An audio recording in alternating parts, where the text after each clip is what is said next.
Hello, everybody, and welcome to Virtual Vines. Do I have you know what? I'm going to turn that down. So turn that down. That's why that's a little bit of echo there. No echo show. This is a no echo show. It's only bubbles.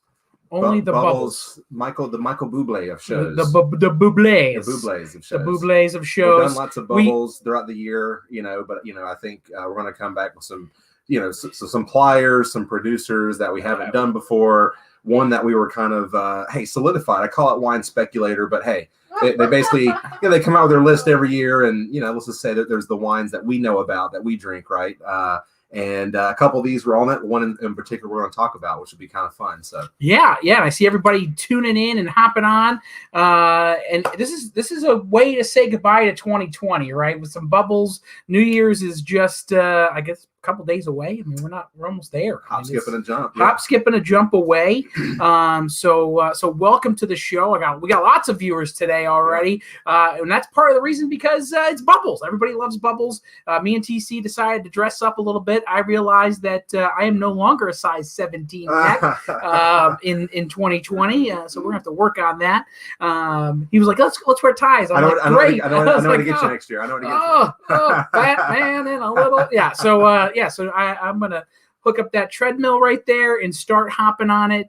Glad to see you, Elsie. If you would like to throw your comment up on screen like Elsie did right there, you can go over to StreamYard.com/Facebook. Give us permission, and you can have your comment up there like Elsie.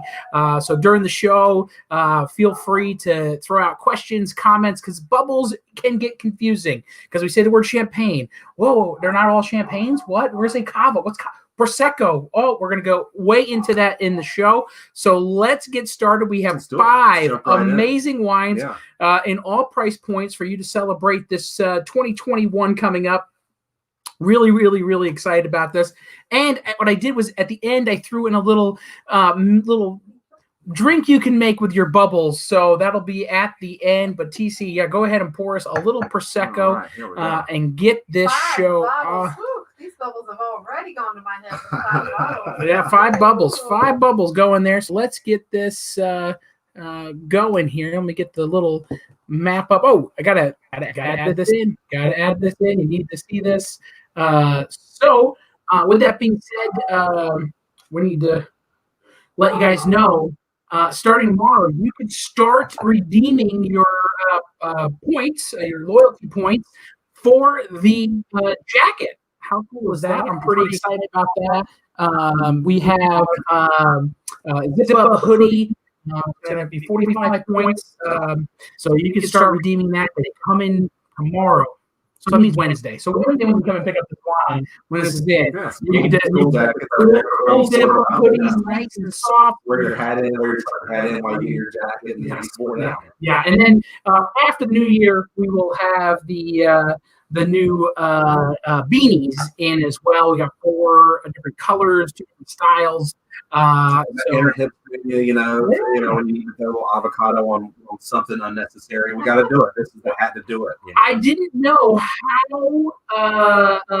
big of the trend the little letter tag was going to be this winter. But we went into several stores. This is the trend. Everybody's wearing it style. The knit hat. Beanie with the leather tag. You're going to be in it like Flynn, and that'll be 24 loyalty points to get that as well. So, all right, now let's get right into it. We poured some bubbles. We're going to start right now with a lovely, lovely Prosecco from Gooseneck. Now, some of you guys might know Gooseneck a little bit and saying, "Hey, wait, whoa! Aren't they out of like Rhode Island?" What is this Prosecco thing? Yeah, they have an office based out of there. It's a brother-sister duo whose father owned a wine shop. Which, name 3 other towns really in Rhode Island, right? But had a wine shop there. They were able to procure juice first in California. They made some wine in California. Then it was in Oregon. Now, over the 5 years, in some projects, Spain from nice Seal Rosé, a nice Portuguese red, also DOC Prosecco. So it's actually, I mean, hey, they're not just trying to find some wine from Italy. They actually went to the place where you have to get DOC status, 100% Glera grape. That just kind of flies under the radar. I know it's so funny that you say like we're not even talking about that Italian producer. We got a real brace on this Prosecco, and like TCC said, to be DOG, it has to come from a particular area, and that is Veneto. And actually, if you look specifically, let me see if I can do this for Scott. Scott likes when I can draw here. So specifically, right in there. Right in there, right there is where we're headed. Yeah, so Glera grape, I mean, is the great aspect of it. And guys, at the end of the day, we try to find so as formal and also informal as possible, meaning that say Prosecco, say Glera, tomato. But what's great about this particular producer is that they're able to find some really good juice from an area that, again, you have to be from to get DOC status. And to be able to procure it. So what's really kind of fun about the label and what you'll see from all the gooseneck wines is, what inspired them to do their wines is kind of going out to, I guess it would be like Martha's Vineyard in Provincetown, and different beaches around there, and people wearing pastels, and this kind of like pastel-y, almost kind of Zach Morrissey kind of fashion, right? And so all their labels adorn that. So when you look at them, you almost go, wait a minute, one's from Spain, one's from Italy, one's from another area, but you wouldn't even kind of think about it. So tonight, we're going to touch on, all the areas of bubbles, from Champagne to Cava to Prosecco. But maybe it might be good to talk maybe a little bit now just about maybe bubbles in general, and then as we kind of go to each one, maybe. I actually, perfect. See, already in my brain. So there you go. Sometimes TC's busy, and we have a chance to kind of go over slides. But Prosecco is made a little bit different than but than all the others. They call it the tank method, the Charmat or the tank method, right? Yeah. So we go from harvest, we go right into kind of pressing the grapes and get deseeding and destemming and all that other stuff to get the juice. Then that goes into a steel tank to ferment for at least the first time, a little fermentation. And then we go into a second fermentation before going into the bottle. Yeah, whenever they need it. I mean, so essentially you have basically three types of ways to make sparkling wine. You have the Charmat or the tank method, which a lot of Proseccos, and to be fair, a lot of just cheapo Proseccos, cheap sparkling wines are made that way because, and not to say it's bad wine that's made that way, but they just don't see a lot of time with the lees, right? Whereas you have DOC producers, what they call the transfer method. So even though they're not fermenting in the bottle like they do in Champagne, they actually start a lot of cases in the bottle. The fermentation starts there. They actually transfer in the tank to do a secondary fermentation there. So you get a little bit more nuance, and they transfer back into the bottle. And then, of course, in the method Champenois or the Champagne method, either in the bottles or sometimes oak cask before they put them in there. But this case, this producer as well as other like the Val de Baldonnet Prosecco that we did, all basically do what they call the transfer method. So it's a little bit of the tank method as you described, but you get a little bit more of that nuance, and you get a little bit more. It's a little bit more labor intensive, right? So obviously, as you showed the price, hey, we're under 20, but hey, we're not sub $5. I mean, this is something you're going to pick up. This isn't something you're going to pick up at CVS, and those are the wines.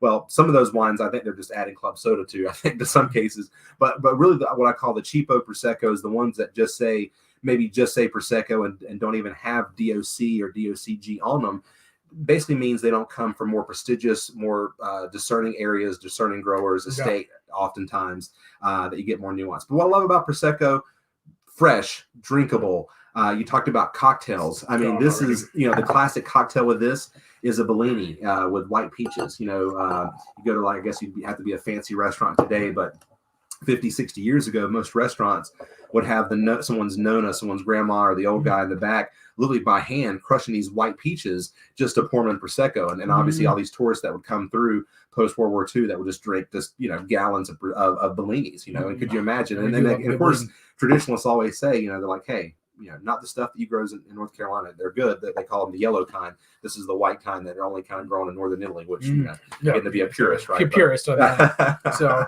and then kind of a little bit close up of kind of that tank method and the Prosecco grape, which I didn't realize until doing a little bit of research and finding that taking a Prosecco grape and rolling it in sugar is like the thing to do. I didn't know that. Yeah. That's a thing to do. I mean, like literally you put Prosecco grape and everything is about the Prosecco grape covered in sugar. And I was like, wow, that one, it made me want a Prosecco grape covered in sugar. But two, why didn't you have that on the show? I guess that's, but I didn't know that. I guess I have to find some Prosecco grapes. Well, and you go things with like. I mean, and generally speaking, with the Galera grape and the way Prosecco is made, you have a little higher percentage of residual sugar even in the wine. Definitely not a sweet wine, but not a bone dry, not a super acidic wine. So I think Prosecco is that Pinot Grigio for the white wine or the Pinot Noir for the red wine. It's that just everyone in the room's going to love. And I think that's what's so great about as Prosecco is it's light, it's drinkable, but it doesn't have that kind of austereness, that kind of like lockjaw that some of those super, maybe more acidic other sparkling wines might have. So it is really, really nice. This is easy drinking. For those people who don't want anything that's maybe overly bready and yeasty as we get into some of these other ones, this is just crisp and or too acidic. No, none of that. It is just easy drinking. So you can, throw one of these in your cart easily. As we're going to show later, make a nice Don't little. throw it, it might break. Yeah. Funny Van of Vines over there. So you can, you can throw this in a cart and make some mimosas out of it, which we're going to show you a little mimosa that I like to make with them, and we're going to do that at the end. So that's going to be the little treat at the end. But this is really nice, easy drinking, down to 17 plus your club discount. So if you're checking out, be sure to put in Cellar for Cellar Club, Estate for Estate Club, and Grand Reserve or Reserve for Grand Reserve and Reserve Club to get your discounts, which really makes that such an affordable, easy drinking Prosecco. Also should let you know, man, I'm going to say a lot of that. All of our sparkling wines are up in our sparkling section on the website. So if you go to the website, click on sparkling, all the wines are on one page, even the ones we're going over tonight, broken up into categories. So definitely, if you're looking for other things, maybe some other stuff that we've done on the show that's in the bubble category, you'll if we have it available. The Proas for those of you out there, we're not doing anything quite that cheap tonight. I mean, I say cheap as in, I would gladly drink that just by itself. But hey, you need a case. Someone's coming over, a few people and, 4 people that need a case of wine. That Proa, we have plenty of it. Let these guys know. We can certainly get you guys. Yeah, I even have Andy's going to be doing a great deal price, and it's actually already up on some Frigier Rosé Cava. We have a Rosé Cava coming up next, but we have a great price on that Frigier as well. So just check out the sparkling if you're looking for some other things in that sparkling category. Again, it just have to go over to loadedgrape.com to put that order in. And now it's time to go to now next week's show is going to be a best of 2020 Virtual Vines, the best of 2020 from previous shows that we've done over the last 40 some weeks. This is I had to swallow that down and make room for him. This is going to be a fun show. We're actually looking over all the top selling wines, and we're going to put it back on deal specials for you, so that way you can have another shot at them in 2021.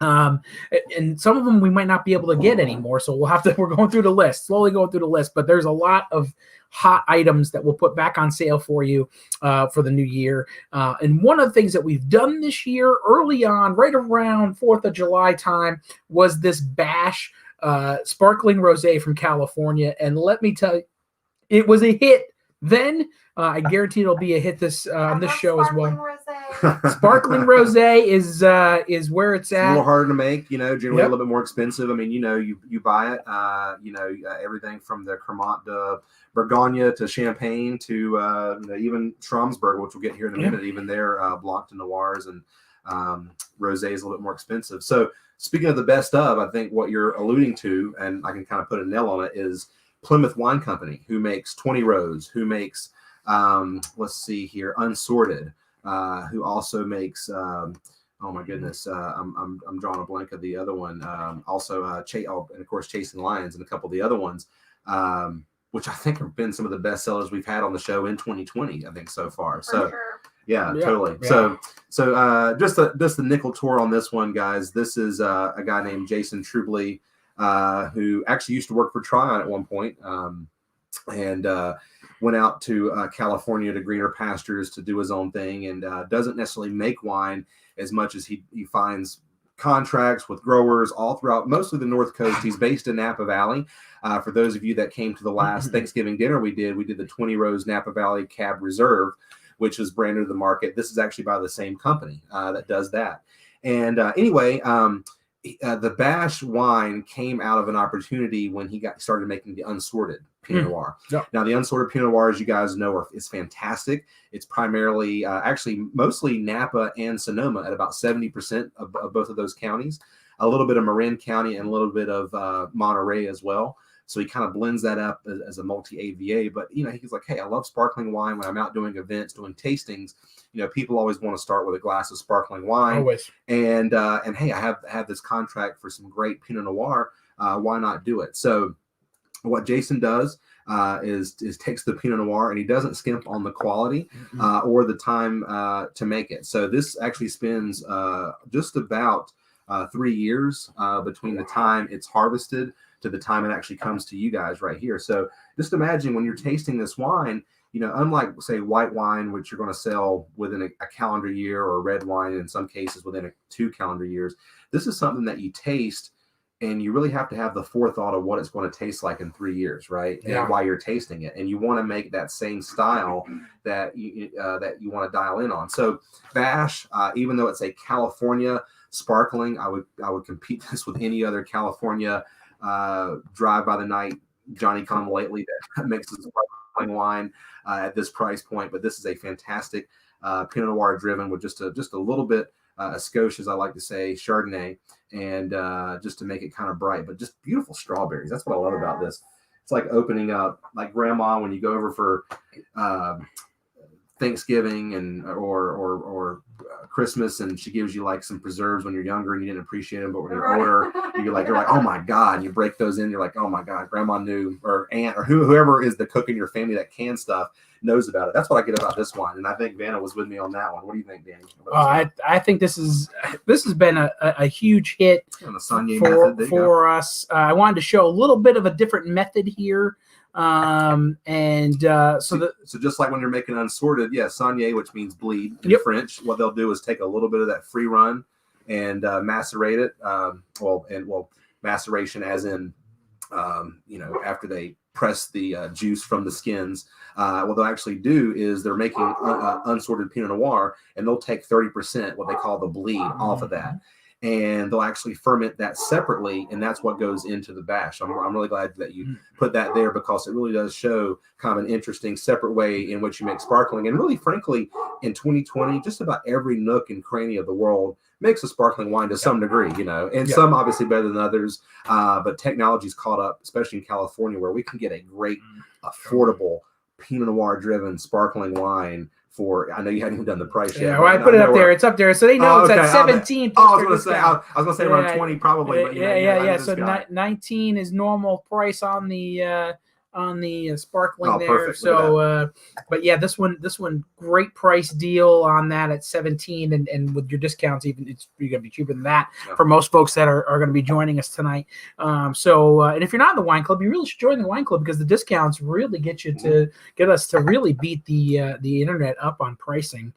So we are definitely one of the cheapest places when you start to even think about big box stores in town. Once you're in the club, the pricing definitely, if you're buying wine on a regular basis, you're gonna want to have that. So I mean, rosé revolution's here, guys. There's nothing new about that. Everyone knows that. But sparkling is that category where I feel like it's like seafood, or like lobster. Most people will eat lobster if given lobster, but they will never go to the store and buy lobster, especially a live lobster, right? Same thing with sparkling wine. Almost everyone would say, okay, Danny or Vanna, I have white wine, red wine, or sparkling. What do you want to start with? Almost always you'll say sparkling wine, but how many times do people go to the store and think sparkling wine, right?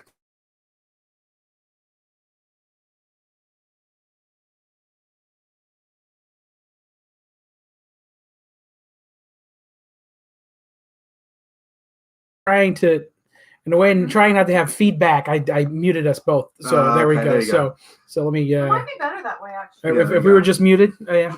So now we got the sound worked out. But as you were saying, go back to what you're saying about. No. So this is just a great little sparkling wine that, again, rosé sparkling specifically is just one that you don't necessarily think to get. So people, the rosé secrets out there. Most people are buying rosé, whether you're a oenophile, you drink every night, every other night, or you drink once a month. Rosés out there, but sparkling is one that you don't think about as much.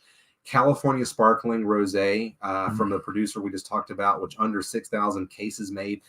I would challenge you to find anything that comes near this price, even before the discount. I mean, even add $3 to this. I mean, this is something that you don't come even close to quality. I mean, quality, take that in consideration. I'm sure there's something out there, I'm sure. But in terms of quality, I don't think you find anything that comes in close to it. So, great price point on this. Also wanted to let you know a little bit more tasting note on this. If you're one that thinks sometimes there's just not enough flavor on bubbles, because sometimes you get the prosecco, it's not over, it's just very crisp and light and doesn't really punch you with flavor. This has beautiful strawberry notes in it, that rose petal. I mean, you get a little more of that unctuousness. I think what we're trying to allude to is that mouthfeel. It's got more of that, I won't say necessarily creaminess, but definitely more of that like round front to back finish, where some sparkling wines are just kind of like really like a razor blade from front to back, really quick. This just gives you all that flavor in spades. So if you're a red wine drinker and you want that, all those beautiful phenolics that you get off a red wine, I think you'll definitely absolutely love this wine right here. And it's just a fun little wine, and I'm pleased how much this wine has taken off. And quite frankly, it's one of those, as Danny knows, we've talked about it ad nauseum. It's not just about what we like, guys. I mean, the proof is in the sales.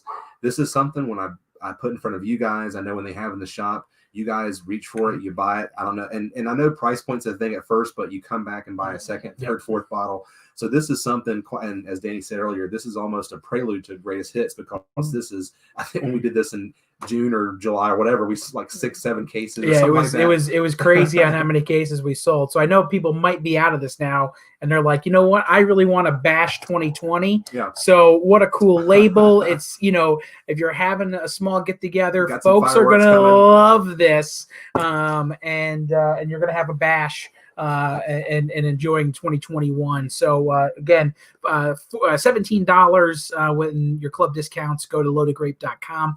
Again, all the wines are on our regular homepage, but if you go to the sparkling section, they're all there, and you can see everything else that we have that's bubbles related. So if you want to add other things into your cart, you can do so. And like we've alluded to, we're doing a kind of a little bit of a greatest hits. We were talking about throwing a cava in to the show, and always do a cava. We always do a cava. You got to do cava. I mean, we're going to talk about we love cava, and we were going to do something different, but considering the wine just got on Wine Spectator's Top 100, I said have a little bit left. We have a little bit left of it. Before it all disappears, let's give everybody one more shot at getting this. And it was also one that when we did it, we sold a decent amount of it. And I said, well, there might be people that are out of it now. So let's go ahead and grab that. We won't open it up yet, but we'll give it a second. We'll finish our rosés. But I want to show everybody, it is the Goleta Brut Grand Reserva Cava from 2015.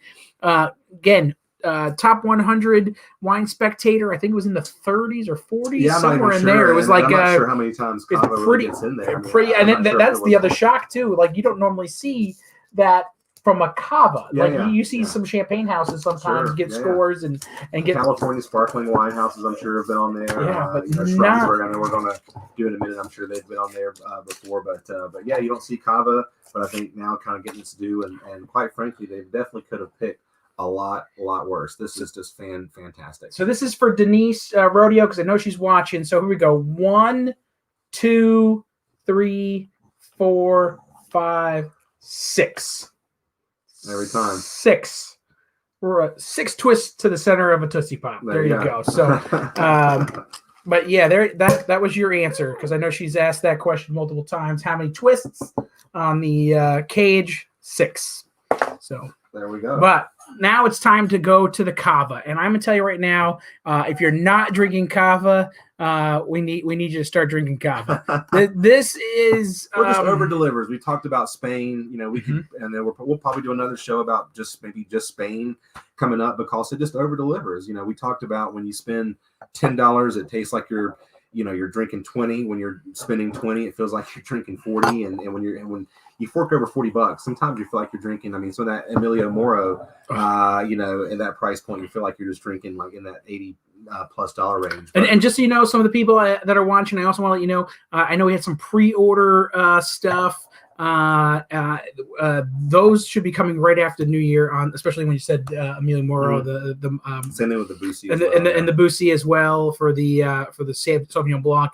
They're coming in just with some transfer and the holidays and all the other craziness. It just didn't get from New Jersey here in time. So, but it's coming. You have wine. It's coming. So we didn't forget about you. We know about you. We know you ordered it. We want to get it to you. Just getting things moved around. So, and Denise, you're welcome for clearing that up. 6 is the magic number. So let's talk a little bit about the Galeta. Yes. Yeah. So this is let's fun get that up there. wine from Vins El Cep. And, if I can just say, well, I'm going to pause you for 1 second. Yeah, go for it. This way everybody doesn't notice a loss of sound. So here we go. Gotta do it.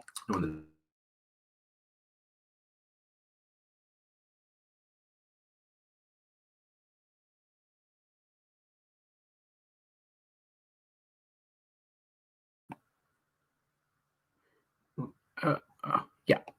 Okay. All right. Good now. Yep. All right, cool. So yeah, so this is the Marque de Galeta. This is their Grand Reserva line from a little winery called Vins El Cep, which roughly translates to wine of the vineyard or wine from a single vineyard, essentially. And Vins El Cep, what is really cool about this specific winery, they were the first in Spain. I mean, not to be hyperbolic, the first in Spain to start doing not only organic but also biodynamic. I mean, they're the first to be Demeter certified. They're not only in the Penedès region, which is just south of Barcelona, kind of the heart of Catalan wine country, but also in Andúa, which Andúa is kind of this little sub-region where all the finest, all the best cava houses are produced. So it's primarily Macabeo. They actually do a little bit of Chardonnay and Pinot Noir as they're allowed to do, and a little bit of Paella. But what's great about this particular producer, in addition to taking the best of the best, what they call the fruit, as Danny talked about, this is a vintage dated, which means that there's not multiple vintages, which we'll talk about maybe more here in a second. Comes from a specific vintage. Only 50% of the first pressing, what they call the tête de cuvée or the best juice, goes in the Marque de Galeta. It then spends between 40 to 50 months at the winery between fermentation in the bottle and then resting in the bottle after disgorgement before it comes to the market. So, on the show, we've done some wines that we talk about age. I mean, God, it seems like 2016 or 2015's got age. I mean, some of these sparkling wines that we're going to do tonight are like 2016, 15, 13 in some cases. This is 2015. So talk about it's got age on it, but drinking so fresh. So this is not only got that beautiful citrus notes like you want out of cava, but being vintage dated, it has this kind of nice, kind of just a little bit of that bready, toasty notes in the background. Super front to back finish with this particular one. So I think you just you could blind taste. I think a lot of somms, a lot of restaurant, wine bar owners, and people would almost miss this one specifically, maybe as a French, maybe a high-end Cremant de Bourgogne, maybe even as an entry-level champagne or champagne house. I mean, this is just it's over delivers for the price. It is stellar. And we did. I mean, heck, we backed down to just 8 weeks ago. But yeah, on the fact that it's just one that I felt like if we're gonna put a Cava on special and talk about it, I felt like this was the one to do, especially after getting, just 2 weeks ago, getting on the top 100 list. So like 5 cases of this left. Again, it's vintage dated. Most wines that we get on the Spectator, it's always we've already sold it or we haven't sold it or it's been allocated or whatever. But what's great about this one is, and again, you talk about a very, very small producer. Some of the big houses in Spain are making 4, 5, 6, 8 million cases of wine. This is something that they only import, I think, somewhere around 15,000 cases ish or so, somewhere on there. So this is not a lot of wine to be had.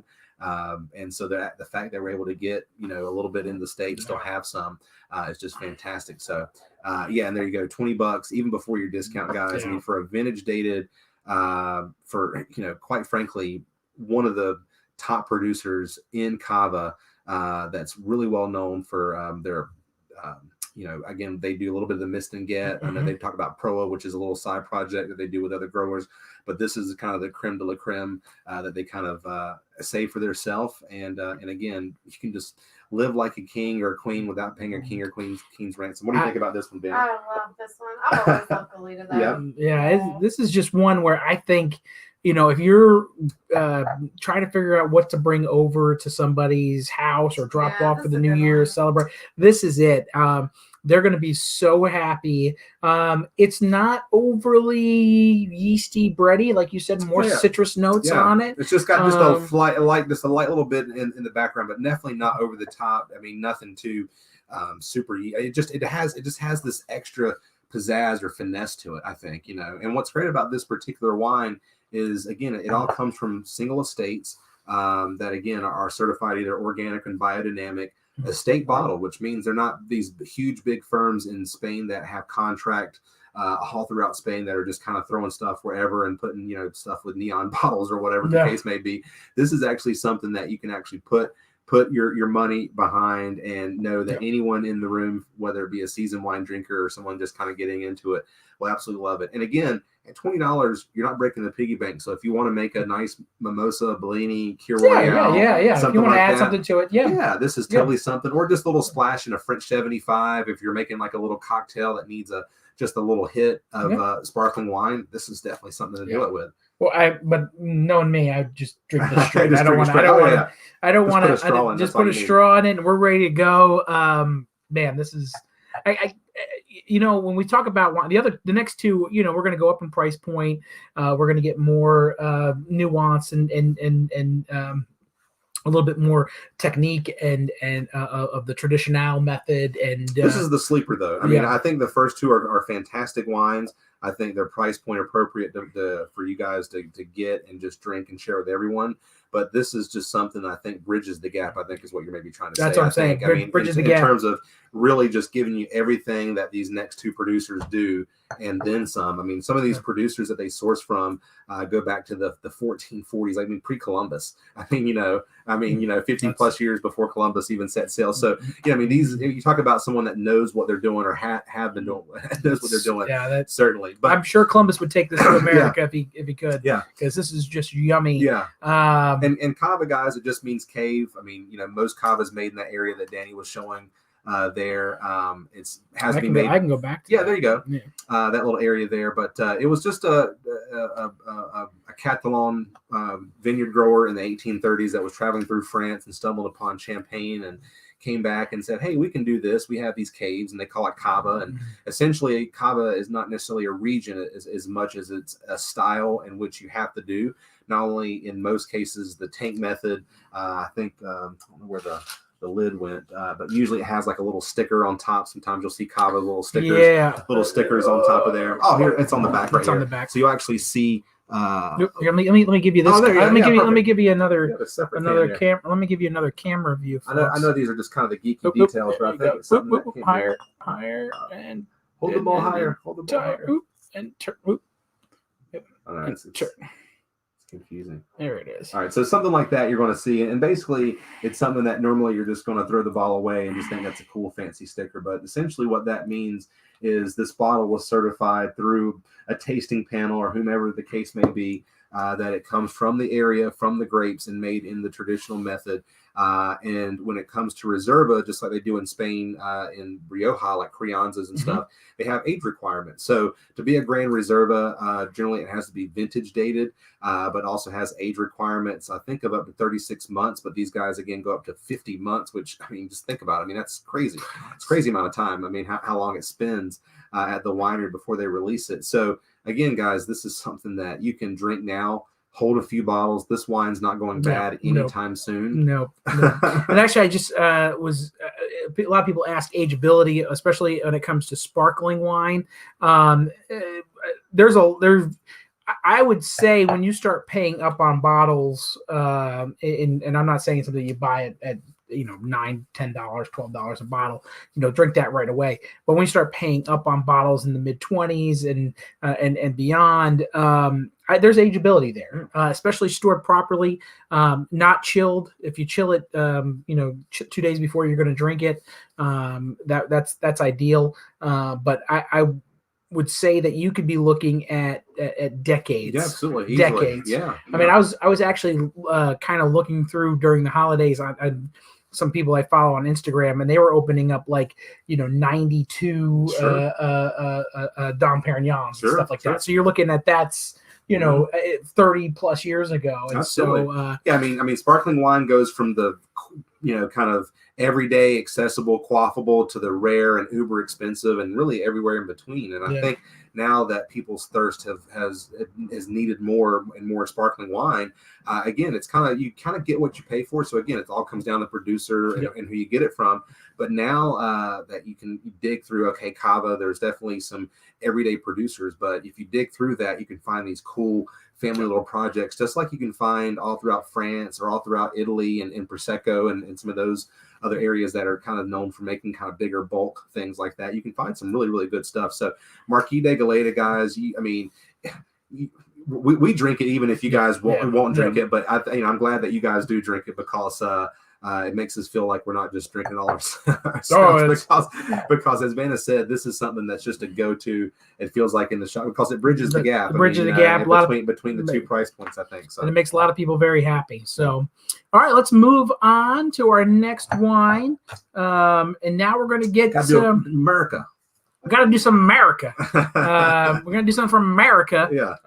Because and now we're truly sparkling at this point. We make world class everything as much as anyone else. That's very true. And obviously we're here. You want to do the number 6 again? No.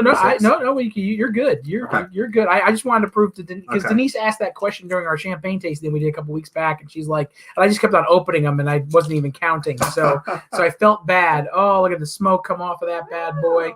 And what's great about this particular winery, the funny thing about Schramsberg, I think their reputation precedes themselves. Whenever I do a Schramsberg tasting, because I always find a new geeky fact I want to share with people. And people are like, oh, I've been there 4 times. Because it really is a landmark, an iconic winery in which to go to. Because again, whenever you're in Napa Valley, get you over on the camera. It'd be a lot easier. Everybody can see you right there. There we go. This is the Schramsberg, the Mirabelle, which is kind of a newer project. We talked about non-vintage, and most of Schramsberg, whether it be the Blanc de Blanc or whether it be the Blanc Noir or the Reserve, are all vintage dated. The Mirabelle Brut and the Rosé are non-vintage, but to be fair, about 84% is 2016. So they do almost mostly vintage. I think 95% is California's quote-unquote law, where it has to be a vintage dated wine. But to give you guys a little nickel tour, and again, once we start traveling, I don't know, Napa's open, Napa's closed. I don't know how it is out there right now. But when you guys can go, please make sure you go there, because when you're in Napa, you're going to drink a lot of Cabernet. There's going to be all your friends are going to say, go here, go here. In between drinking all that Cabernet and maybe a little Zin and Syrah, you're going to want some sparkling. And guys, I'm telling you, there's really none better, I can say, than Schramsberg, which is in the northwestern corner up in Diamond Mountain District. And what's great about Stromsburg, as I talked about, it really is iconic as America. I'm not just being hyperbolic about it.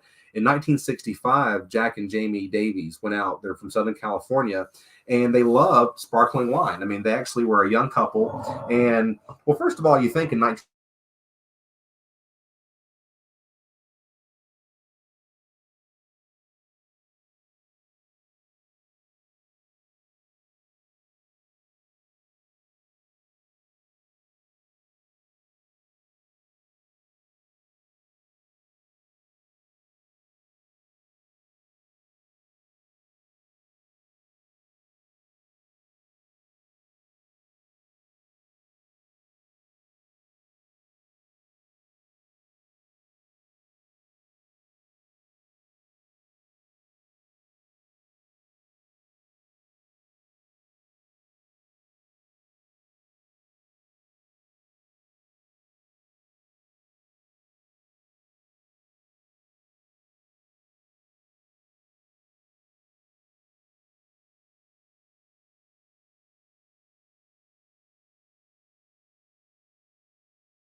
All right, we're back. Sorry about that. 1 second.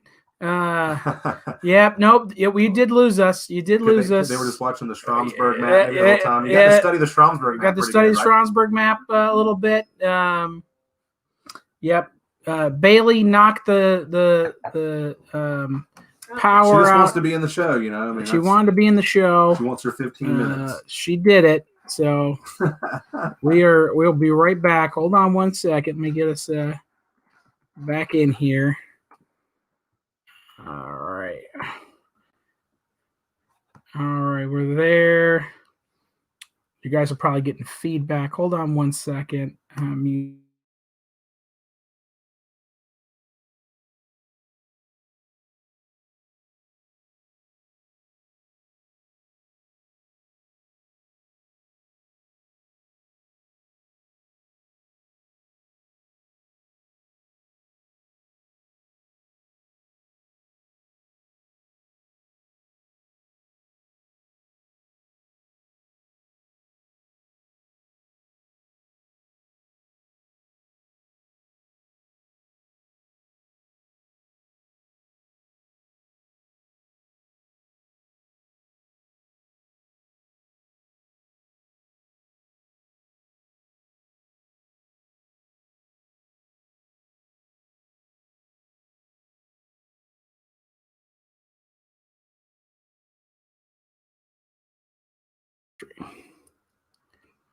All right, we're back. We're back. Welcome back. 2020, right? 2020. I mean, it wouldn't be 2020. 2020. The dog.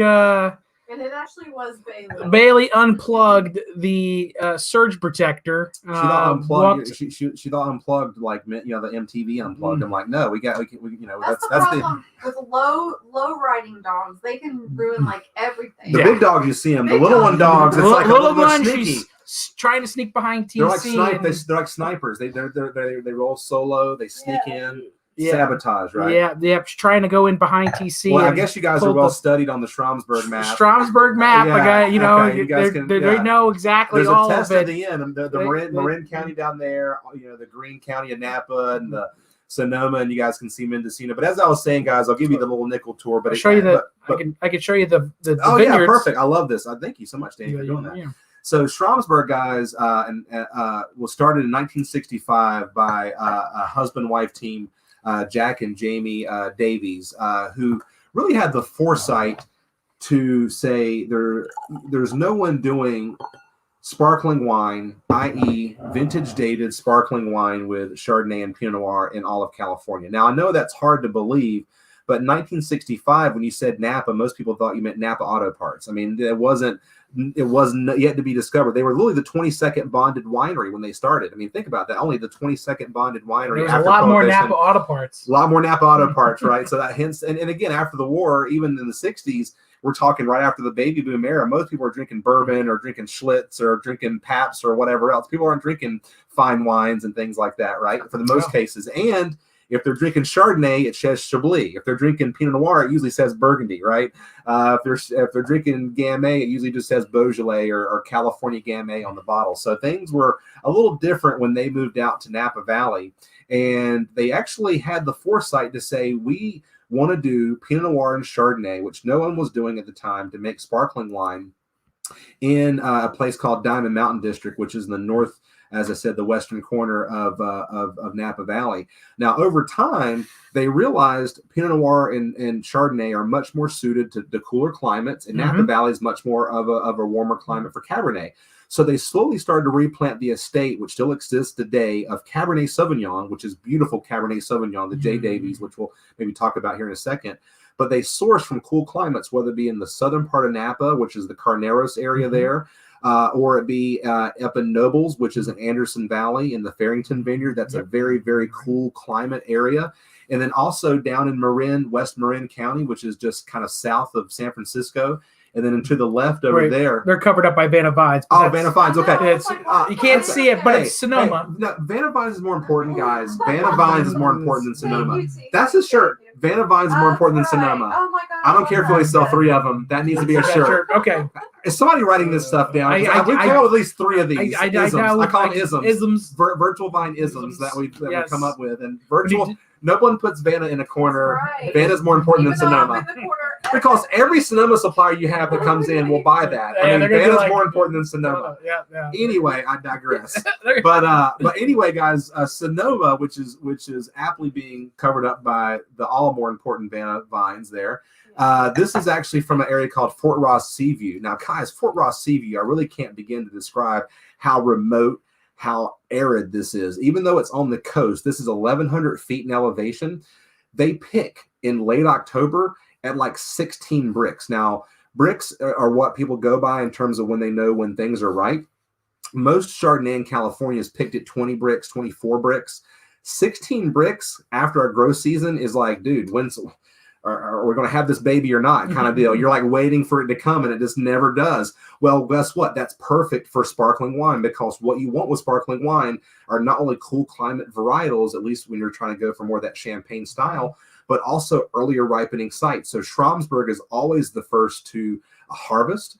They do in these small little bitty baskets. So instead of bigger 1-ton presses that you generally see with forklifts, whether you're Cabernet or even Chardonnay, these are smaller, usually half-ton or a quarter-ton buckets, because you don't want fermentation to start immediately. You want that to wait and start at the winery. And it's a very delicate process from the time that they pick the grapes to the time that they're destemming, as Danny said, to the time that they have them in the tank, to the time that they re-ferment them as well. But a lot of time in this process, if you watch it, it's pretty cool because they use dry ice. Just to keep it so it doesn't start to ferment. So it doesn't start to ferment. So even though you have a crushed berry in there somewhere, it's just this beautiful fog. At 3 a.m. by the way, too. It's not like at 12. It's not like, all right, let's go have some lunch and go pick. No, it's like, usually, either have a coffee or something else. Like, I don't care what you do. Just make sure you're here at 1 a.m. Exactly. And just pick some grapes. There's this beautiful fog over the I guess, what do you want to call them? The baskets or whatever you want to refer to them. Really cool process to see. Well, and I think it's really paying dividends now. I mean, and we always, love to hear those stories. I mean, that's the true California pioneering spirit, where you have a couple that loved sparkling wine in the 60s. First of all, I want to meet this couple, because that was something that you didn't necessarily go to a party, and your Tupperware party in the 60s and see sparkling wine being served. Number one. Number two, being the only 22nd bonded winery, and another little tidbit, only about 100 acres of Chardonnay and Pinot Noir were being grown in California at the time. Can you imagine that? I mean, that's crazy to think. There's like 40,000 acres of Chardonnay and 30,000 acres of Pinot Noir. So I have to ask, is this part of the Wintake loan? This particular one, so what they do down in Carneros, it is the Wente, I know that. And in Sonoma, the Fort Ross Seaview, they actually did it's a AUX Montpelier crossed with a Wente clone. So you'll have old clones they'll actually bring over from southern France, or even in Burgundy in some cases, spliced with the Wente clone, depending on where it's at, right? And so generally speaking, especially in Marin County and then Carneros, which are a bit warmer compared to Anderson Valley and Sonoma, you definitely see the Wente clone. But what's great about the Mirabelle, that question was just to see if TC. No, I was just trying to stumble TC up where he goes, nah, no, I have no, or just go yep and move on. No, he had to go into the you had to, right? So Well, guys, if you ever get to go, I definitely drink some of their Cabernet. As a matter of fact, their Pinot Noir, which I told Danny, it's a sparkling show. We'll talk about it maybe in another show. But they make a still Pinot Noir out of the Farrington vineyard that even Danny, with the hookup price that this guy gives, would be about $70 a bottle. That goes into this juice right here. Now, most of their wines, as I mentioned, were all vintage dated. In the late 80s, they started doing a wine called J. Schramm's, named after the founder in 1862. Jacob Schramm, a German immigrant, moved there and who was the first to plant there. But when their family bought it in the 60s, it was this old, sleepy kind of vineyard. Anyway, fast forward to today, it's really paying dividends because in the early 70s, it was the first to be served at the White House during a dignitary meeting in Nixon. And as a matter of fact, it's been served by every president, Democrat or Republican. As a matter of fact, I think Trump last served it at least in 2018 at a dinner he had at the White House because it's tradition. Every president. This again, guys, I know partisan or not, this wine knows no partisanship. I don't care who you are, who you subscribe to. This is the good party. Don't check the one box. Check the I'm in the good sparkling wine box. I'm in the wine party.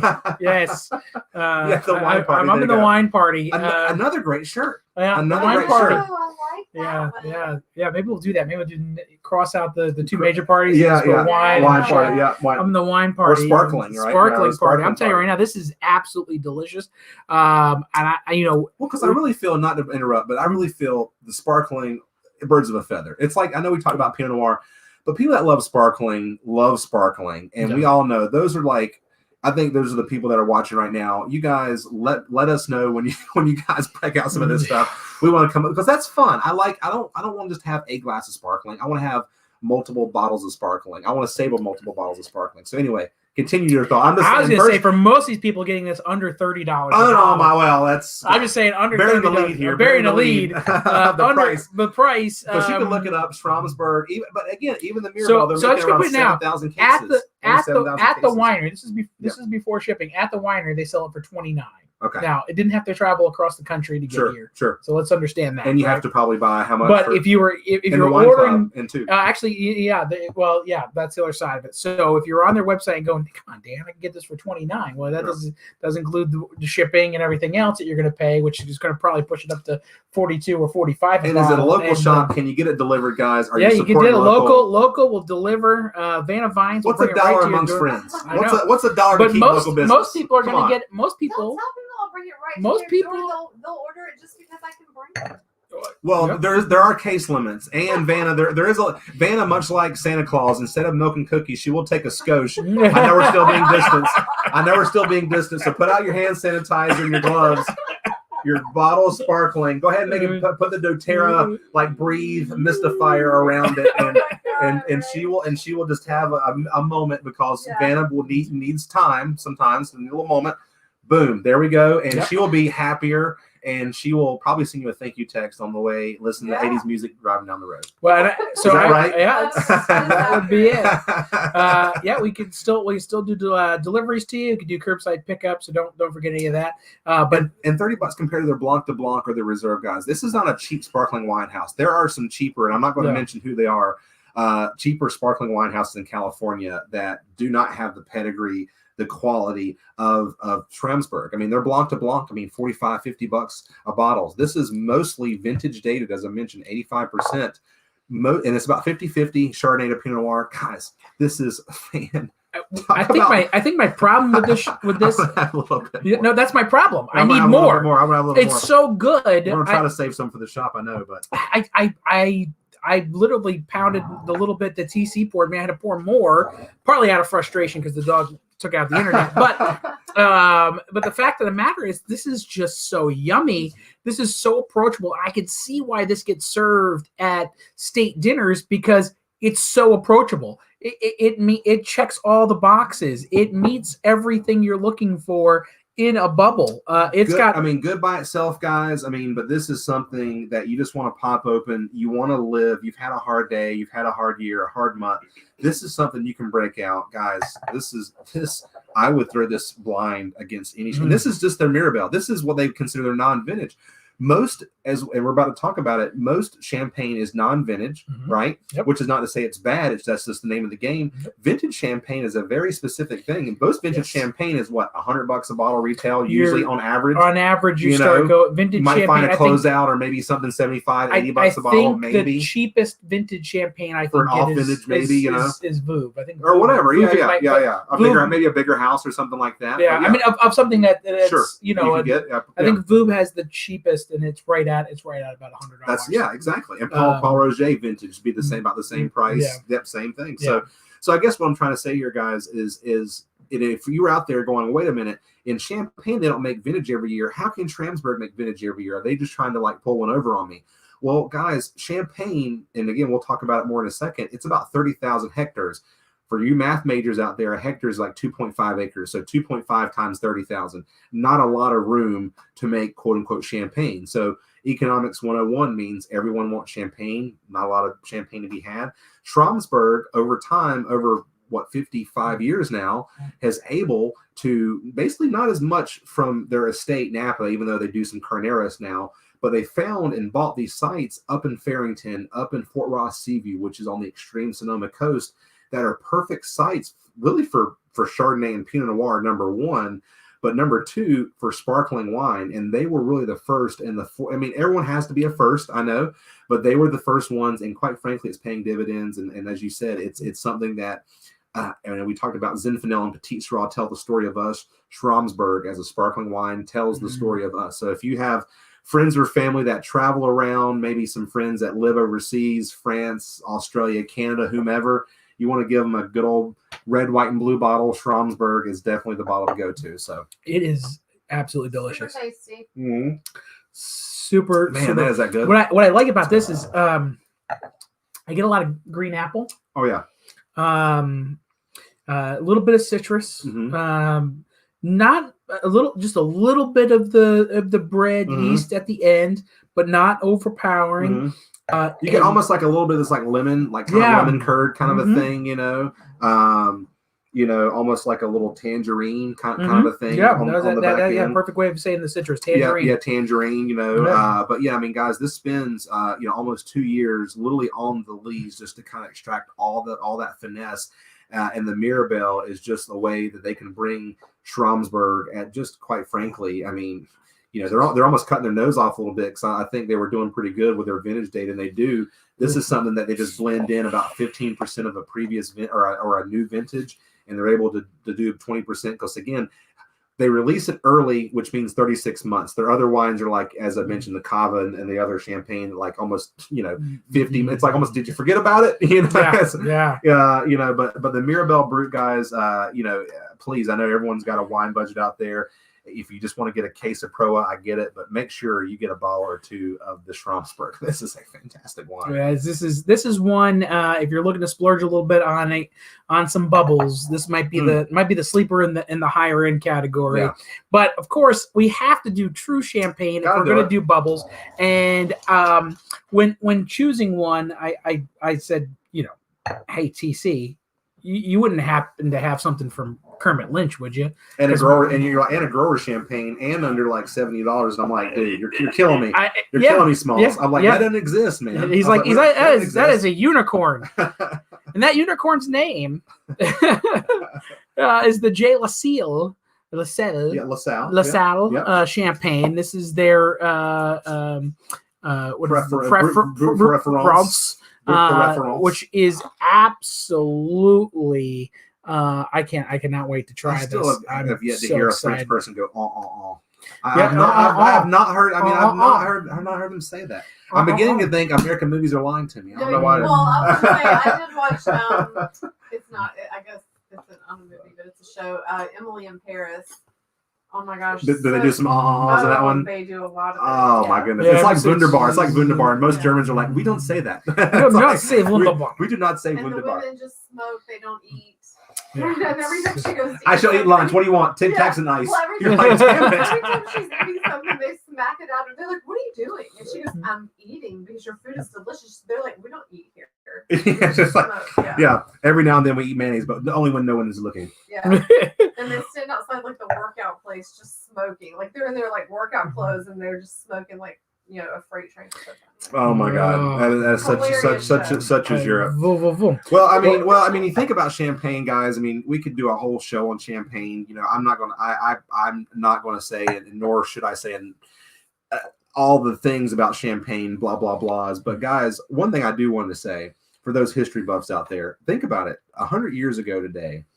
Or not today, excuse me. Not today. Not today. Sorry. Not today. 100 years ago, about a month ago, on November 1st at 11 o'clock, an armistice, the Treaty of Versailles was signed, right? Yep. Okay. Actually, 1918. But you think about November 1st. So in those 4 years of World War I, the trench warfare, that where a lot of it was right there in France, and it came really close to Paris. Right after the war.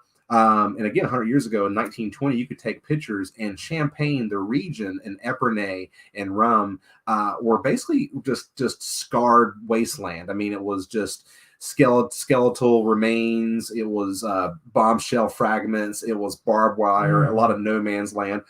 Today, fast forward 100 years, you talk about some of the most expensive piece of land in which to grow grapes. So you talk about in 100 years, we went from a place where literally hundreds of thousands of people died, a lot of anguish, to an area where people think about the most celebratory wine in existence, champagne. Because is there one name in the wine world that conjures up more images or more people know about? I mean, maybe Bordeaux, but there's one other name that I don't drink wine. I never drank wine. What's one thing of the wine world that you probably heard about is champagne. Champagne. Most people have heard of champagne, conjures up images of lofty chateaus and spending money, and certainly you can do that. But for those savvy shoppers out there, you can find some fantastic champagnes out there as well. But as I mentioned, not a big area. I mean, a very, very small area just north of Paris. So for those of you that are going anytime soon to France, again, whenever international travel starts again, this would be the region if you want to go. You talk about Versailles, beautiful, beautiful Versailles, unbelievable, posh, opulent. Definitely want to go to Champagne, which is just north of there.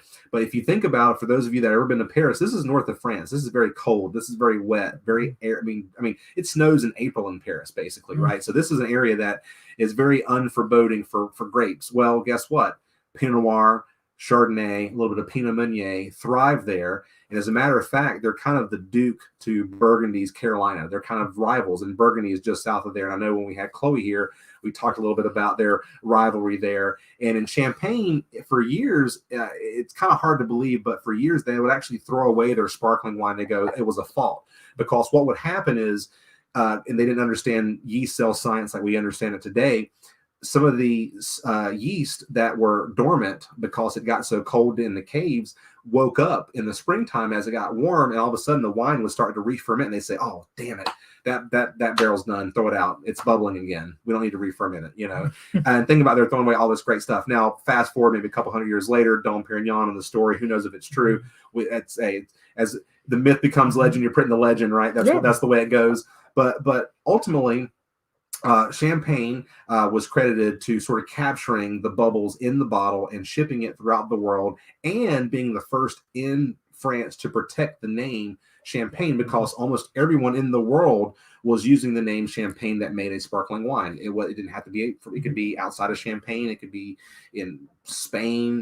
They would say California Champagne. Yep. They could say Carolina Champagne if they wanted to, but they were the first to do. They would say Corbels. No. Yeah, Corbels got had that big. Yeah, exactly. Yeah, exactly. So they were the first Port and other places in Europe were also followed suit to protect their name. But Champagne was one of the first in Europe, definitely one of the first in France to protect the name, because they said, no, this is not champagne. This is grape juice with a little bit of club soda, And of course, any discerning French person should know. Soda. Yeah. Well, hey, you think about it. If you say no to champagne, you're saying no to life, right? I mean, that's what I got to say. This just gives you the joie de vivre. I mean, it brings the. I don't even speak French, but I'm starting to speak French now. I tell you, if you came to our champagne tasting, I feel like you might. I feel like I missed out by not tasting this sooner. And what's great about the champagne tasting, and we carry Laurent Perrier, we carry Paul Roger. I know you guys did some great brands. We did Paul Roger. I know you did. I know you did Veuve and Moet. Those are what they call the Grand Mark houses. Those are what they call the ambassadors of champagne. Those are the champagnes that you're going to buy in Spokane, Greensboro, wherever. Great producers, but they source all throughout Champagne, and then obviously they have different levels, whether it be Dom Perignon or Cristal. That is their tête de cuvée. On the second hand, you have what they call grower champagne. Now, you may hear, if you go in the shop and hear Danny or Andy or Vanna say grower champagne, and you go, I don't want to, what does that mean? All they're basically saying is terroir driven, generally speaking, small wineries making small batches from a very small estate, sparkling wine within Champagne. In some cases, they could be a little bit more expensive because they're not sourcing from other areas like a Veuve Clicquot or like a Laurent Perrier Brut. We're talking maybe $15 difference or so. But in this case, J. LaSalle, they actually started their winery in 1942. I mean, there were a lot of things going on in France in 1942. I mean, think about it. I was reading that and I was like, wow, you started your winery in 1942 in France. Like, oh my goodness, right? Yeah, but after he passed away, his wife Olga and his daughter took it over, and now it's third generation female. And as you talk to the current winemaker there, she goes, even though they're kind of known as this female driven winery, she goes, we don't hide the fact that we're female owned, but we just try to make the best wine the way we can in the same style that actually her grandfather did. As a matter of fact, all the vineyards that were planted in 1942 are still the exact same vineyards that they use today. Wow. All of the 16 hectares that they use, which again is about, let's say 35 acres, are all premier. And again, in Champagne, not all vineyards are considered Premier Cru or Grand Cru. They're all Premier Cru fruit right here. J. LaSalle, Jules LaSalle, by the way, that's what the name comes from. But of the different tiers of wine they do not do a lot of wine. We're talking like 10,000 or so cases. And as Danny mentioned, on the onset, Kermit Lynch. I could do Kermit Lynch till the cows come home, but Kermit Lynch's first champagne that he imported in the 1970s that he got a lead for was J. LaSalle. He actually got to meet Olga, who I don't know if she's still living now. I saw an interview about 5 years ago and she was like 96. I don't want to misspeak. There could be, I don't know, you never know. You drink enough champagne, you live to be 100 and whatever, right? That's true. But the granddaughter still uses the same baskets, still uses the same presses, still uses the same barrels. So not only is champagne fermented in the bottle and generally riddled by hand in the small cases, you have this beautiful family-owned lineage in which you have that goes through, and as Danny shows you a little processy of that. And so we talk about riddling. If you go kind of on that second line all the way over, riddling, essentially what you have are the like a thick waxy sediment and like a light suspended sediment, right? Are you going to show that? I have that. You're like, I got that. If you look in the photo of the bottle hanging down, you can see. Oh yeah, you can see that. Yeah. So essentially, what you and then there's the Riddler. Yeah. So there you go. Yeah, not to be mistaken with Batman. I just want to make sure. Yes. A train leaves Chicago at 7:30 in the morning, going 6:30. It's like, make it stop. I thought I was done with high school math. Make it stop. Although for some of you out there, maybe give us some likes. I know everyone's teaching from home. And by the way, my younger sister tuned in last week. And she's a teacher, and God, I can just, I kind of consider her with the nurses, God, the first responders, because I can just imagine what teachers and people are going through. But you need some sparkling wine, and guys, if you know your teacher out there, they probably need some. If I'm your teacher, don't give me an apple, give me a bottle of champagne. Give me a champagne, and you are getting an A somewhere, extra credit. You might have to meet her in the parking lot to give it to you. Yeah, exactly right. Yeah, I guess you're not. Make sure mom drops it off. Yeah, make sure mom drops it off, right? But anyway, guys, essentially what you have happen is the guys doing there with a little A-frame is you're trying to get all of that dead yeast cells to the bottom and freeze the neck off, pop the cap off, and then put a little bit of what they call liquor de tirage, which is just this very small amount of. Let me go back. You can see the. Okay, there you go. Yeah, so now you're down. You're down to the disgorgement, which is the disgorgement there. Yeah. And so, and that's what makes a wine brut or extra brut or sec or demi-sec. Excuse me. And in Champagne, and again, don't quote me on this, but of all the Champagne, there's only so many liters that even the big houses can actually bring in of the first pressing, much like Amarone. Now they don't dry the grapes like Amarone, but much like Amarone can only be the first pressing. True Champagne, the Tête de Cuvée, is the first pressing. Generally speaking, the bruts or the extra bruts are the second pressing. And then as you go down the line, the secs, the sweeter. Mm-hmm. And then the third pressing cannot even be used as sparkling wine. That's usually the Champagne vinaigrettes that you have for dressings and things like that. But again, Champagne being a very small area, less than 100,000 acres, I think I've 75, 80,000 acres total. You do have these great ambassadors, whether it be Veuve Clicquot or Laurent Perrier, that are very great wines and very great accessible, and honestly are ones that you would put in any SOM test to say this is essentially what Champagne should be like. But if you want to go down the rabbit hole, if you want to break that wall, because again, I know you just did a Champagne tasting with some of those great brands. This was the show. I'm like, hey guys, if we're going to do a Champagne, I can't compete with the big grand marks. Let's kind of go down the rabbit hole.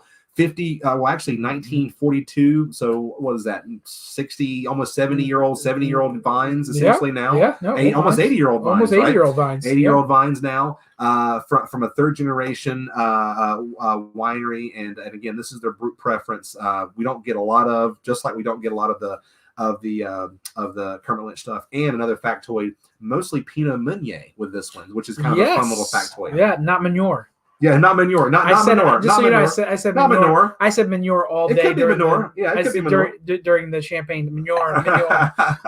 Meunier. Look at me, not knowing my French, just kind of saying that all wrong. Hey, tomato, potato. Vanna, what do we think about this over here? The Schramsberg in this one, can we just like... Oh, yeah. I mean, like, I just want another glass of this, actually. You can have some more. I mean, we'll share. I'm trying to be sharing. No, this is so what I'll say, as we talked about the bigger Champagne houses, and I will tell you, one of my favorites is the Paul Roger that he sells. It is just, to me, and maybe it's some of the story behind it. The Queen likes it. Sir Winston Churchill drank a lot of it. Which is saying a lot. Saying a lot. Which I heard, and as an aside, I heard recently that Winston Churchill, in some cases, was so fucked up on Paul Roger and brandy, he didn't do some of his great speeches. It was done by another guy from the BBC that also did Winnie the Pooh. Oh, could you imagine? Okay, we will fight them on the land and the air. Eeyore and Tigger. It's like 2020, guys. 2020. But when doing my research for the Champagne tasting, especially the Paul Roger, he drank 45,000 bottles that we know about. From 1908 to 1965 when he died. That is a lot. But the other crazy thing about it was, you're like, well, how does he do that? He would have a glass of Paul Roger Champagne at 11:11 every single day. Because of the Armistice. Because of the Armistice. Yeah, after the Armistice. It all comes back. See, it all, guys. He would have a bottle of champagne. See, I didn't know he was even going to bring that up. So, and I start with World War I. It all comes back. Out there. You get history. You get a little bit of irreverence. You get a little mispronunciations here, it happens. And during the Champagne tasting, I actually sold one bottle of the the Winston Churchill. That we could get. I mean, guys, I wish I could get you guys more. Oh my God! I mean, it was pulling teeth to get the one bottle. Trust me. You know how important you are when you ask for the good stuff. And I was able to get you guys, a little bit in a Magnum. But hey, you guys are on the radar, and whoever knows a guy that ordered that, that's watching the show tonight. Look, grapes on the radar, guys, and I'm going to tell you, there were only 4 bottles in the state, and you guys got one of them. I'm just going to say that 4 bottles of North Carolina, 10 million people in the state now. 12 million. 12 million.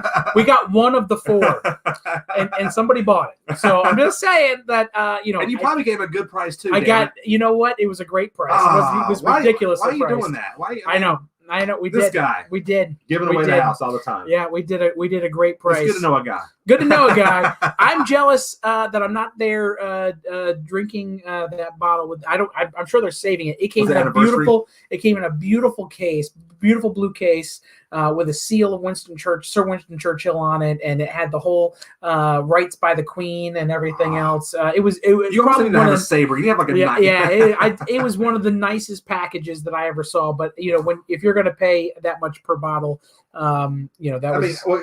mean, nothing exceeds like excess, right? Yeah. So I can only imagine what that tastes like. But Paul Roger is one of my favorite because it does have some fun green apple. Has the brioche. It just has those flavors. This has the green apple. Has a little bit of crispness to it. Not overly bready. Almost again. like a little apricot in Little there. A little apricot, mango. yes. Kind of mango. Yeah, mango. You get one with that kind of guava, a little deeper tropical fruit in there. Yeah. So if you're one that wants the big, heavy, yeasty, we didn't go there. Yeah. And part of it was because you're typically light, sharing. bright, You're fresh. typically sharing during New Year's with people who might not be in that far into champagne, and you want them to enjoy it so that you can get them there. So that was the concept behind the wines that we picked. I didn't want anything way over brioche. Which is super smart. I can't tell you how many times I've been in the grocery store, like even just tonight, and just see people stand in front of the champagne, like, what do we get? What do we do? Yeah, it's overwhelming. If you have friends going to buy champagne from a grocery store, please send them to the Loaded Grape. Mm-hmm. We will point them into the bottle that they're needing. They should never go to a grocery store. First off, make sure Danny, Andy, Vanna gets them a case. Put some Marque de Galeta, put some Proa, Yep. put a little Stromsberg, and guys, put some Paul Roger. And I don't even sell Veuve. Put some Veuve in there. Put some Veuve's gone. I can't get any Veuve. I don't even know what you can get. Well, no Bollinger. Nicholas Fuente. Nicholas Fuente. Whatever. I'm just trying to mention brands I don't carry as well. But anyway, when you guys put all that in, get some grower champagne, because for the inner wine geek, if you want to be the wine geek, if you want to see what they're talking about, if you want to spend 50 and go, you know what, the Stromsberg Mirabelle, I liked it even better, well, that's okay too. But guys, this is every bit terroir, capital T. This is a terroir driven wine, and that's what I can really say about grower champagne. They're really trying to personify the grapes in which they're used, and also the area, not just Champagne as a whole, which I think the big brands do. They're trying to represent the area in which they're from, which is just outside of Rheims, which is this area that's known for Pinot Meunier and Pinot Noir, this deeper, darker, lusher, which Epernay, which is a little bit closer to the river, Chardonnay base, Blanc de Blancs, things like that, a little bit lighter, as he mentioned, apples, Paul Roger's base right there. Perfect. Yeah. But guys, again, I know it's a little spendy, but even if you're only going to spend a hundo on this tasting, this should be half of it for just the bottle. Let me throw this out there, because those other ones aren't all made with Premier Cru. Like we talk Laurent Perrier, but unless we start getting into the vintages and stuff like that, you're not getting. They save that for their wines, but when you go there, you're talking $80 for the vintage. And you talked about rosé earlier. Rosé champagne, how expensive is that? But yeah, rosé champagne, vintage rosé champagne, champagne. I can tell you right now, Dom vintage is like $275. Yeah. It's not even. And I can tell you the regular. And it's a good wine. I love Dom. Actually, I've had some old Dom in the past. I love Dom. I love Veuve. I was able to buy some 95 Veuve a couple years ago. My wife and I had a bottle when we were up in the mountains. I had 95 Veuve rosé champagne. Fantastic. I bought it because we got a great deal, and I don't think Star Mountain Country Club knew. They're like, TC, we bought this for $60 a few years ago. You want to? Yes, I want 95 vintage champagne, $65. Go ahead. Anyway, I digress. But guys, I do know some people who got some Grand Dame for Christmas as well. Well, again, Grand Dame, what, $250? some Grand Dame. So yes, no, that's a nice gift too. So no, we do have some folks here in town that definitely love their champagne, and let me just pull up the pricing on this again for you. And if I can say while you're doing that, and I know you're a big Daniel Tosh fan, I think he said this. I think he said, a Sea-Doo is one of those things like bubbles. I'm going to say like bubbles, where no matter how bad of a day you're having, it just automatically puts a smile on your face. It's like you could be so pissed off, and it puts you on a Sea-Doo, you can't be pissed off anymore. No. You're mad. You come in the day just everything's going wrong. I give you a glass of champagne, all of a sudden, all is well, you know. And I think that's what's so great about this, guys. And even though we ran a little bit long on this show, I feel like we're not, because there's so much to talk about. Oh my God, we could talk so much about these wines. Any questions? Yeah, I know we've just talked at nauseum, and we've had a little technical difficulty, but do we have any questions about how any of the wines are made? And please, we love if you guys get a chance, and when you buy, and maybe Danny can put this on the website, if you buy any of these bottles or any of the sparkling and you savor the bottles, not only Danny and Andy and Vanna want you guys to hashtag, Loaded Grape and things like that. Saber the bottles, guys. That's the fun thing. Yeah, it's fun. If you have a saber. And again, it doesn't take a big old knife, just a little baby butter knife. I've even seen people do it with the stem. I wouldn't recommend that. If you're a professional, you can. But guys, saber a bottle, maybe tack it on, maybe extra brownie points. Take a little video of that, and let me take. I was going to say maybe brownie. I'm going to put them on the spot. Maybe extra points. Maybe an extra point for a shirt. Maybe. If you get tagged, we'll see. If you tag us, TC, come on. Yeah, off camera. maybe some swag in there for you if you do it and you tag us and put us on taggage. We got to see it.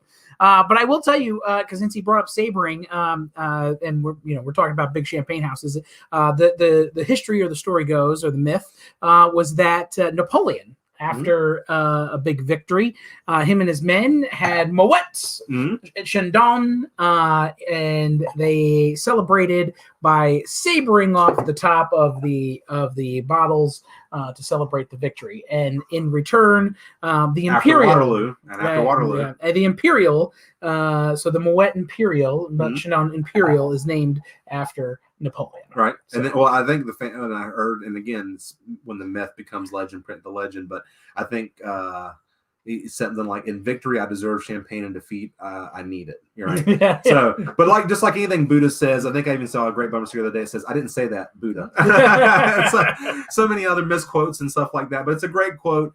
And again, you can't think of someone, a Yogi Berra-ism when it comes to champagne outside of Winston Churchill and Napoleon. I mean, you talk about the two personifications of sparkling wine. You really can't do it without those two. Again, I know we talked about Paul Roger. We're not doing it tonight, but I have more of it. So if you guys want to contact Danny or Andy at the shop, we have some 1.5 bottles as well. I know Danny just special ordered some of that today. We have some more. Shameless plug.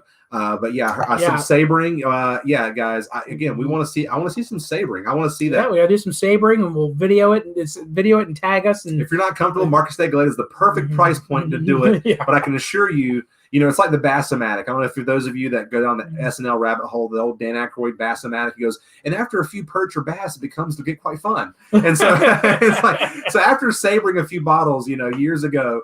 I just think, I used to have friends over. Again, we could do that, and I would always get a case of something like that. And after you saber one bottle, everyone's like, "I want to saber one. I want to saber one." So it would be fun. So just want to do a quick recap of everything we did tonight.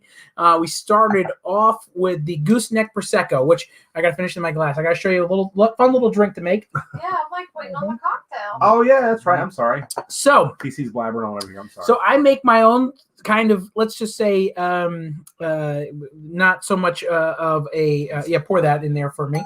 I need a little splash right there. Good. And then so it's my own style of mimosa. So what I do is take a nice little Prosecco, and then you get a little bit of. It's a poinsettia, right? Poinsettia. But you're supposed to use a liqueur in the poinsettia, and I don't. So this actually is technically. So you take a little cranberry cocktail, your favorite cranberry cocktail. So what are you calling this? So it's really just a cranberry. You got to name it. Whoever's watching right now, we won't naming contest. Sounds like too much. It's a little darker than I normally would make it. But what I like to do, especially at this time of year, what I like to do is I like to take my leftover candy canes, and because you have some. There's a Martha Stewart in you somewhere. There is a Martha Stewart in me. So you can two ways you can put it on the glass. But what? It's A hibiscus. Yeah, I put a hibiscus flower in But there. what I also like doing is I like taking my candy cane and dropping it right in. Whoa, he did it. I did it. And He went so, because the fun part is the bubbles eat the candy cane out. Oh, so you nice. just leave it in there, and it just adds a little bit of extra flavor to it. So if you're looking for something fun to do, and maybe you want, we have some cheaper bubbles as well. So if you're looking to use it as mixers, we do have that. Well, the Marquis de Galeta guys. I mean, the mist and get. I have lots of mist and get in. I have lots of the Pro, which we can get more, which is all again by the same company. But when you talk about this Brute Reserva, I'm sorry, I'm going out of balance. We should talk about the Bash, I guess, next. But anyway, that is something too, guys. I was thinking I wanted you to pour me. Oh, I'm sorry. No, the Bash. Oh, you want the Bash? Oh, Bash. Oh, so well, and again, I think I'm skipping ahead, but I just wanted to say because I think I looked down, I saw the Sabering Galeta, and I just got excited because again, we all have wine budget. So if you're getting a case for about let's say 150, Marquis de Galeta, some Proa, and some Mist and Get would fit that. Get you definitely in that $200 range. $200 range, get yourself some. We again at $17 for the gooseneck, delicious prosecco, right there up there. We do a lot of Cavicchioli. We have lots of that in the Beautiful shop. bottle. Both that and the Lambrusco too. I mean, for the inner preppy in you. I mean, that's what they're going for. Oh yeah. The pastel. The inner country club in you. That's what they're going for right there. What's your vineyard? What's that? The Vineyard Vines. Vineyard Vines. The Vineyard Vines. For Vineyard Vines or Southern, whatever that. The well with a whale with Southern whatever. Yeah, no, you could totally. Those people would love that bottle. Then we did the Bash Sparkling Rosé, which again, delicious, absolutely nice, beautiful strawberry notes on that. Unsorted Pinot Noir, guys. That's what this is. That's basically. It's a Vanna Pick. That's a Vanna Pick. Oh, we need a Vanna Pick thing. That's a Vanna Pick right there. We did the porch powder thing tonight. Yeah, we did. All these could go great by a Let's pick. just say this is a porch. I mean, this is the whole thing is. It goes without saying. It goes without saying. Then we did the Marquis de Galeta, the Brute Grand Reserva, Cava, folks. Wine Spectator inside the top 50. I know that. I remember that number. 2015, absolutely delicious. Probably at 20, under 20 for most of you. That's your bubbles. Vinz right Elsef, organic, biodynamic, guys. Vintage dated and spends 50 months at the winery. I mean, it's just like it is awesome. Then we did the Schramsberg, the Maribel, and this, guys, holy moly! To get this. For most of you, with your wine club discounts, under $30 is a steal and a deal. And I can tell you right now, there's gonna be a lot of happy folks. What was the sports guy that did Whoa Nelly? What was his name? Whoa Nelly! Oh yeah. Oh man.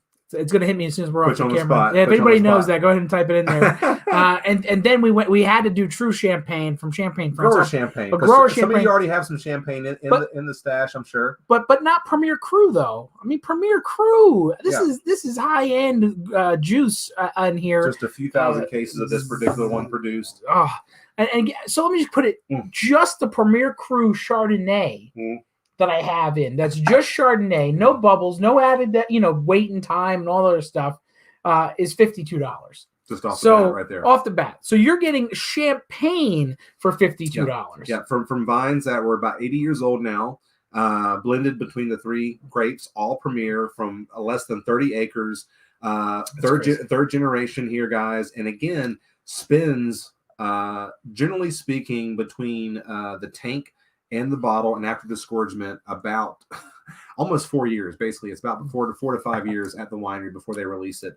So this is non-vintage, but this. I would put this against a lot of other vintage champagnes that are on the market because, guys, this has every bit of character, pizzazz, and it's just so tightly knit. That's what I love about this wine. Yeah, so amazing at a great price. Yeah, I that is one too. If you want to lay that down for a little bit and kind of forget about it for a year or two or 3 or 5, that is going to taste. And for the veterans out there that bought lots of Kermit Lynch throughout the year, this is the first that Kermit Lynch imported from the 1970s. I mean, he has other champagnes now.